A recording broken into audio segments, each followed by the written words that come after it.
Veterinisation is a set of measures that we call destructive pruning techniques to artificially age particular trees in a woodland.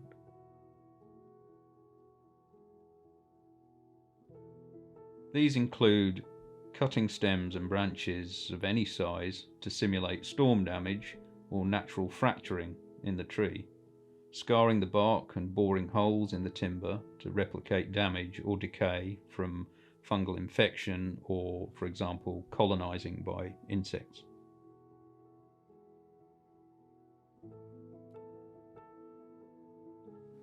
Arborists will climb the trees and use a range of tools, including pruning saws, chainsaws, drills, even axes, to carry out work that is appropriate for the location of each tree.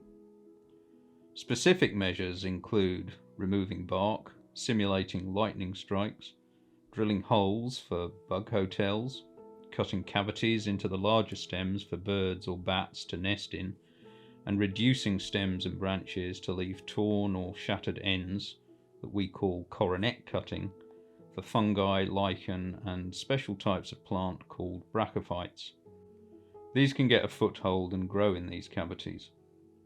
We also make habitat piles on the ground with the branches and timber left over from the climbing work, and this is for wildlife to live in, and it also rots down to make new soil.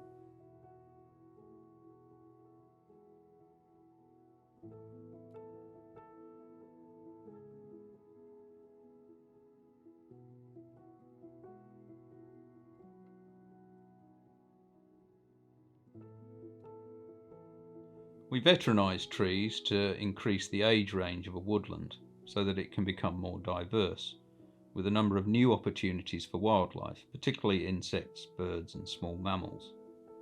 And also by making space in the tree canopy, by cutting holes in it, we allow more sunlight to reach the woodland floor, and that encourages a greater variety of plants to grow.